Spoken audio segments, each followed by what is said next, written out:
Good morning, Dopey. And it's the last day at the lake of Good Morning Dopey.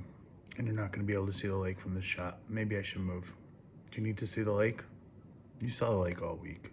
This is like the shitty angle of Good Morning Dopey with the woods in the back. Let me set up the grand angle. The angle that my father might be proud of. Let's see. The grand angle. That's the grand angle.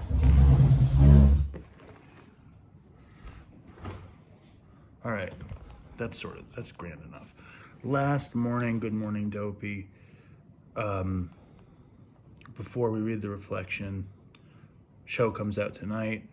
Dopeycon tickets available. There's been a weird new crinkle in the world, which is that a very generous anonymous dope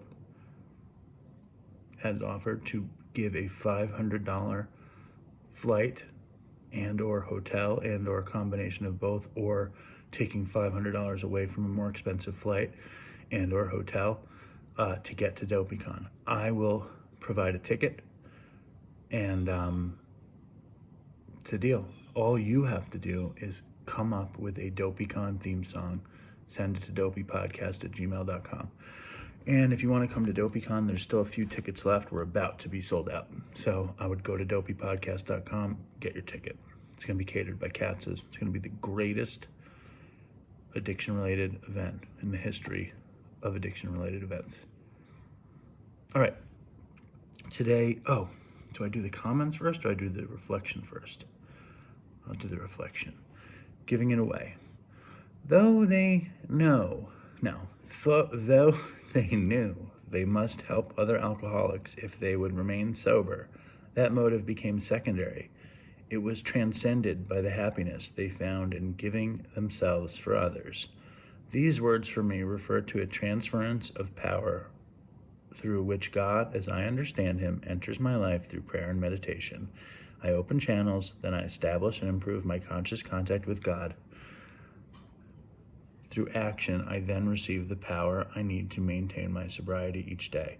By maintaining my spiritual condition by giving away what has been given, so freely given to me, I am granted a daily reprieve. This is a great daily. This is the meat and potatoes of the program, as they say. Maintain your spiritual condition. Be of service. I mean, I always used to say, watch a movie. Get distracted. It's watching a movie, watching a television show, taking a walk, writing something, doing art, listening to a record, masturbating. Anything that distracts you from feeling shitty was how I got sober, right? Or that's how I got abstinent. That's how I got clean. That's how I dealt with going from being an addict to... That's how we went from being a using addict to not being a using addict. I figured you wanted to see that little piece of hair, so I pushed it back. To get sober, to really practice recovery in a more effective way. It's like that way that I just described with the distraction. It's like a very inefficient engine.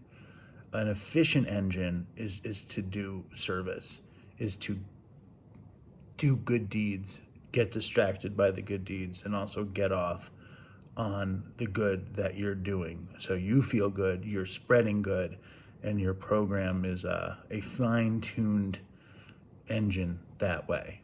And what was I going to say? I don't know. I think this is the meat and potatoes of the program. And being of service is this year was my big year, and I'm not of great service, but I'm of some service. I mean, even the stupid daily reflection to some extent is service. I don't know. I get confused about this stuff. I do know that when I do service, my program is fine-tuned. Oh yeah, I remember what I was going to say. It's that grizzled prospector who only gets to keep the unlimited load by giving his whole profit away. And that's what this is. All right, now we're going to get to, comments. That's what I want to do. And, you know how it be. You guys know how it goes. I don't have to tell you guys anything.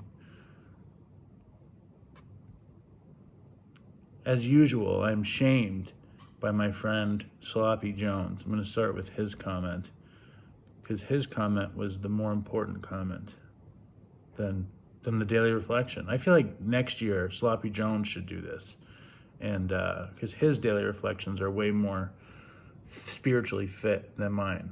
And this is what he says 2 days ago. And his name is Garrett. He makes a hat called the Courtside Classic, if you forgot. Alcoholism and drug addiction is in my genetics. These days, those closest to me are in the program, which is a very special and magical thing. I'm blessed that we can be there for each other in a special and spiritual way. I was sober 2 years at 21 years old when my mom hit bottom, and to see her recover was the most amazing miracle I ever witnessed. Of course, I picked up around 26 years old, and 10 years later, she was there for me. I could go on and on about my mom's, but all I could say is if you ever met Dottie G, you'll know, I guess that wasn't as good of a comment as I thought. But I felt like the point is, oh, that wasn't the one. Where's the one? I thought that was the one. Garrett has the best comments. All right, we're going to read other comments, so fuck Garrett. I'm just kidding, Garrett. I love you. A lot of comments on that fucking, what's his face? Tom McDonald. So many Tom McDonald comments all the time. All right.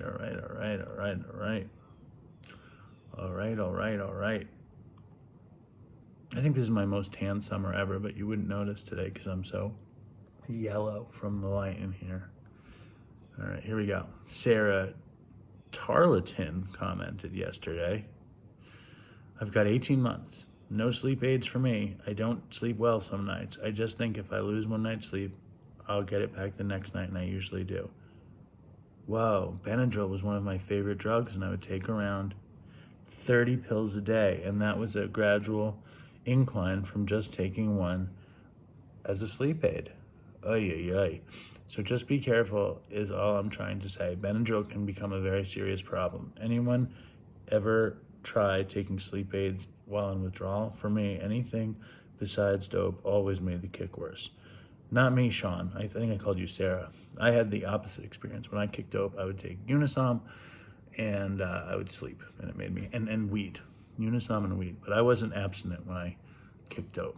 And I probably was on pills too. But no, I kicked pills, and I would take Unisom and smoke a lot of bud. All right. Amanda Holstein says, melatonin is a bit trial and error. It seems like 10 milligrams of the dissolvable one is different than the 10 milligrams of the gummies, which is different than the 10 milligrams of the ones you swallow. I made the mistake of buying the melatonin gummies and found myself munching on those like candy. They do taste good. Thankfully, they were pretty weak, so I justified that not as a relapse except because I didn't get high except from the sugar rush. I find that melatonin gives me a headache. Jeffrey Lopardo says, take a Benny and a 3 milligram melatonin. Works great. Hey, when reflections are done, a Good Morning with Dave show. Think I enjoy the miscellaneous. I wonder what that means when someone writes SIC after a word. I'm 48, I don't know what it means. Content more than the reflection. Thank you, Jeffrey Lopardo. I agree. Scotty Beans says, Dopey gang with the sunshine, a cloud, and a fish. Marla Gould, Dopey pet lover, says, that lake is so incredibly beautiful. It's amazing. I'm so happy for you that you are so many blessings in your life now. I pray that I have him. As far as sleep aids go, keep in mind that anything you put in your body has a side effect. Thanks, Dave. Scramby recently came down very hard on me in my fucking sober episode, saying that I poo-poo on alcohol stories. But I didn't drink that much. I don't poo-poo alcohol stories. I just want a good story. That's all I want. It can be about drinking vodka. Just give me the story. That's all. Anyway, Scramby, Thank you for this, and even more important, thank you for being honest that the bear actually kind of sucks. The amount of time people spend screaming at each other on that show is absurd. And the one cousin character is in a constant state of rage that he clearly needs some sort of medical intervention, but instead we just get to hear him yell for about 30 minutes over nothing. Yeah, I agree. That show just, I stopped watching it around episode 5, but that cousin never softened.